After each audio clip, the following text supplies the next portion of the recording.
আবারও নদ নদীর পানি বৃদ্ধির খবর। উজানের ঢলে সুনামগঞ্জের সুরমা, জাদুকাটা, রক্তি, বোলাই, চলতি, খাসিয়ামারা সহ সব নদ নদী ও হাওরের পানি বাড়ছে। সবশেষ খবর জানাতে সুনামগঞ্জের বিশম্ভরপুরে আছেন রিপোর্টার হিমাদ্রি শেখর ভদ্র। চলে যাচ্ছি তার কাছে।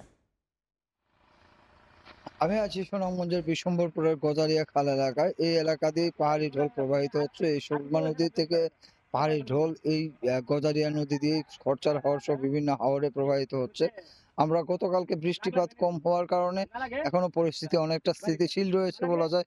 কারণ গতকালকে এক ফোঁটাও বৃষ্টিপাত হয়নি, তাই এখন পর্যন্ত যে ঢলের গতিবেগ বা যে স্রোতের গতিবেগ সেটা এখনো একই অবস্থায় রয়েছে। আমরা কথা বলেছিলাম এখানকার পানি উন্নয়ন বোর্ডের সাথে, তারা জানিয়েছে যে এখন পর্যন্ত পানির বৃদ্ধির হার সেটা অনেকটা স্থিতিশীল অবস্থায় রয়েছে। কারণ রাতে বৃষ্টিপাত না হওয়ার কারণে এখানকার যে নদীর পানি প্রবাহ সেটা আর বাড়েনি। এখন অনেকটা স্থিতিশীল অবস্থায় আছে, অর্থাৎ যা আছে তাই আছে, এতটুকু পরিবর্তন হয়নি। আমরা কথা বলেছিলাম এখানকার লোকজনের সাথে, তারা জানিয়েছেন যে এই হাওরগুলি এখন কানায় কানায় পরিপূর্ণ হয়ে গেছে এবং এই কানায় কানায় পরিপূর্ণ হাওরগুলি যখন ওভারফ্লো হবে তখনই বন্যার সৃষ্টি হবে এবং মানুষের দুর্ভোগ বাড়বে। আসলে সুনামগঞ্জে আপনি জানেন যে ছোট বড় ১৩৭টির মতো হাওর রয়েছে। এতে প্রায় ৫ লক্ষ হেক্টর জমি রয়েছে এবং সেই জমিগুলি যখন পানিতে কানায় কানায় ভরে উঠবে তখনই ওভারফ্লোর সম্ভাবনা দেখা দিবে। আসলে হাওরগুলি এখন পর্যন্ত অনেকটা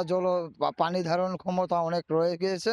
সেজন্য এখনো যে বন্যা পরিস্থিতি সেটা সৃষ্টি হয়নি। আমরা কথা বলেছিলাম লোকজনের সাথে, তারা জানিয়েছেন যে হাওরগুলি আরো ৩ থেকে ৫ দিন পানি ধারণ করতে পারবে। সেই ধারণ ক্ষমতার পরে যখন ধারণ ক্ষমতা শেষ হয়ে যাবে তখনই ওভারফ্লোর ঘটনাটা ঘটবে এবং নিম্নাঞ্চলে বাড়ি ঘরে পানি উঠবে। আপনারা দেখতে পাচ্ছেন যে এই সুরমা নদীর পানি বিভিন্ন খাল বিল দিয়ে এই হাওরে প্রবেশ করে এবং আমি যদি সিলেটের পানির গতিবেগ বলি, সেটা হলো সিলেটের পানি প্রথমে ছাতক হয়ে তারপরে সুরমা নদী দোয়ারা বাজার দিয়ে সুনামগঞ্জ সদরে আসে। সুনামগঞ্জ সদরের পানি জামালগঞ্জ হয়ে সেটা ধনু নদীতে যায় এবং ধনু নদী থেকে সেটা মেঘনা নদীতে প্রবাহিত হয়। সেই হিসেবে যে সুনামগঞ্জের যে পানি প্রবাহের যে হিসাবটা, সেই হিসাবটা হলো আসাম এবং সিলেটে যে পরিমাণ পানি হবে সেই পানি প্রবাহের একমাত্র চ্যানেল হলো সুনামগঞ্জ এবং সেই সুনামগঞ্জের সুরমা নদী দিয়ে সেটা ধনু নদী হয়ে ভৈরবে যায়।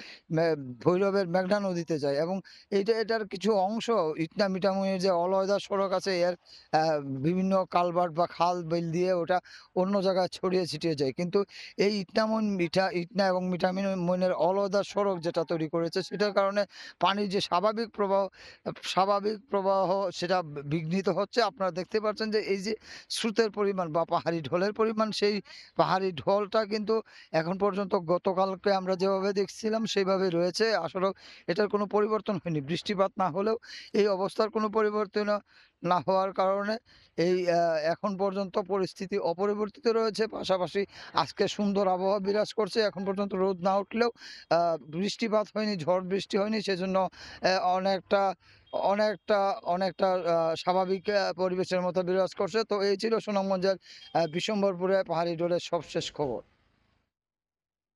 সুনামগঞ্জ থেকে সরাসরি যুক্ত হয়েছিলেন সহকর্মী হিমাদ্রি শেখর ভদ্র।